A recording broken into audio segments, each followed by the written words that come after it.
कितने भी ईमानदार आदमी को आप प्रधानमंत्री बना दो, अगर सिस्टम वही है तो या तो सिस्टम में वो लूट करेगा, नहीं तो वो सिस्टम उसको निकाल के बाहर फेंक देगा, क्योंकि ये सिस्टम लूट को ही पसंद करता है और कुछ पसंद नहीं है इस सिस्टम को। अंग्रेजों ने इस लूट की व्यवस्था को कायम रखने के लिए 34,735 कानून बनाए थे।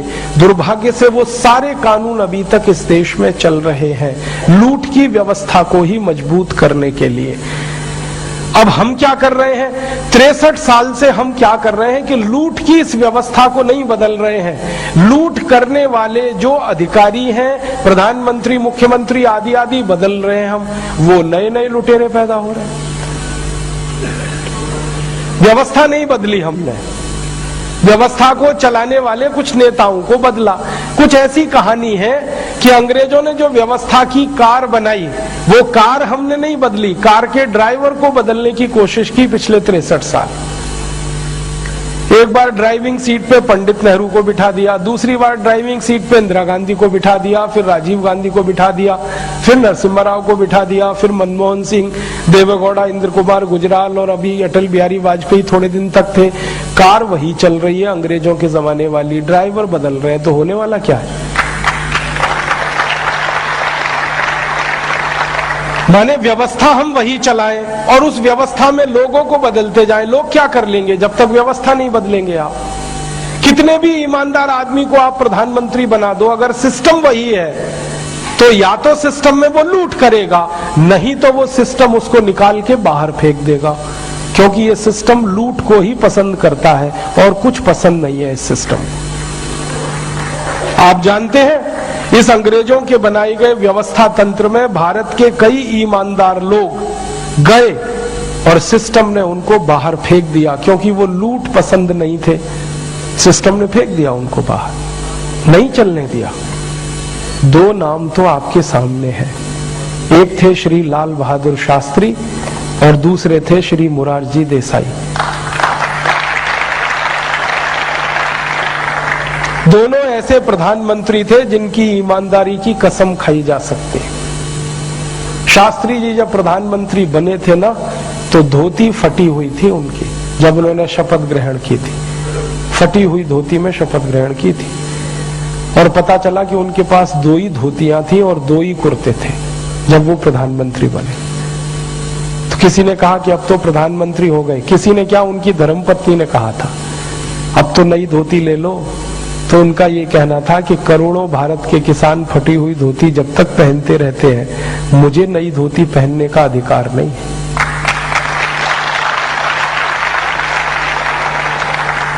ऐसे ईमानदार प्रधानमंत्री जब घुसे सिस्टम में, तो सिस्टम ने उनको बर्दाश्त नहीं किया, निकाल के फेंक दिया, मार डाला, हत्या कर दी उनकी। अब तक सारी दुनिया को यह बताया गया कि शास्त्री जी की मृत्यु हुई थी हृदयघात से, और मैं 20 साल से ये चिल्ला रहा हूं। मेरी पुरानी कैसेट अगर आप पढ़ सुन लें तो उसमें आपको पता चलेगा कि वो मरे नहीं थे, हत्या की गई थी उनकी, मर्डर था। क्योंकि रूस में ताशकंद में जब वो गए पाकिस्तान से समझौता करने के लिए, तो शाम तक वो स्वस्थ थे और रात को अचानक से मर गए। तो भारत में जब रिपोर्ट रिलीज हुई थी तो ये कहा गया था कि उनको हार्ट अटैक हुआ। हार्ट अटैक उनको हो नहीं सकता क्योंकि बीपी उनका नॉर्मल था, शुगर उनको थी नहीं, ब्लड प्रेशर उनको था नहीं, हाइपरटेंशन था नहीं, हाइपोटेंशन था नहीं, शुगर थी नहीं, अटैक हो ही नहीं सकता। कोलेस्ट्रॉल नॉर्मल था, ट्राइग्लिसराइड नॉर्मल थे। जब वो गए थे तो उस समय उनके सारे चेकअप हुए थे, उसकी रिपोर्ट दिल्ली में दर्ज है, वो सब मैंने देखी है। वहां तो ये हुआ था कि रात में जब उन्होंने बातचीत पूरी की पाकिस्तान के साथ, तो उनका एक रसोइया उनके साथ रहता था हमेशा, जिसको वो साथ लेके जाते थे, और उनका नियम था कि किसी दूसरे के हाथ का बना हुआ खाना नहीं खाते थे, वो रसोइये के हाथ का ही खाते थे। उनके रसोइये का ताशकंद में अपहरण हुआ, कुछ लोग उसको पकड़ के ले गए और उस रसोइये की जगह पर एक दूसरे व्यक्ति को रसोइया बना दिया गया। और शास्त्री जी अक्सर रात को दूध पीते थे, खाना नहीं खाते थे अक्सर। रात का खाना उन्होंने तब से छोड़ा हुआ था जब से अमेरिका के साथ उन्होंने एक समझौता रद्द किया था। अमेरिका से आप जानते हैं लाल रंग का गेहूं आता था PL 480 योजना के तहत, शास्त्री जी ने वो गेहूं लेना बंद कर दिया था, तो देश में गेहूं की कमी आ गई थी। तो देश के लोगों को शास्त्री जी ने अपील की थी कि गेहूं की कमी है और मैं अपमानजनक शर्तों पर अमेरिका से गेहूं नहीं ले सकता, तो सारा देश मेरी मदद करे, सप्ताह में एक दिन लोग व्रत करें, उपवास करें। तो भारत के करोड़ों लोगों ने सोमवार को व्रत रखना शुरू कर दिया था। ऐसे थे शास्त्री जी। और जब लोगों को व्रत करवाया तो खुद भी व्रत करते थे, तो शाम का खाना नहीं खाते थे, खाली दूध पी के सोते थे। तो रात को उनके दूध में जहर मिला दिया गया। और किसने मिलाया? नकली रसोइया जो उनका रखा गया, असली रसोइयों का अपहरण करके, और उनके असली रसोइये की बाद में हत्या की गई थी। ये सारे सबूत भारत सरकार के पास है, लेकिन सरकार इनको लोगों को बताने से डरती है, क्योंकि उस हत्या में ऐसे कई बड़े लोगों का हाथ है कि जिनके चेहरे खुल जाए तो शक्ल दिखाना मुश्किल हो जाएगा। कारण एक ही था कि सिस्टम में शास्त्री जी फिट नहीं थे, क्योंकि वो बहुत ईमानदार थे। ये सिस्टम ईमानदार लोगों को बर्दाश्त नहीं करता, क्योंकि ये लूट का सिस्टम है, इसमें ईमानदार आदमी रह ही नहीं सकता। और दूसरा उदाहरण मोरारजी देसाई का है, जिनकी सरकार 2.25 साल भी नहीं चल पाई और गिरा दी गई। तो लूट के सिस्टम में तो लुटेरा ही फिट बैठेगा।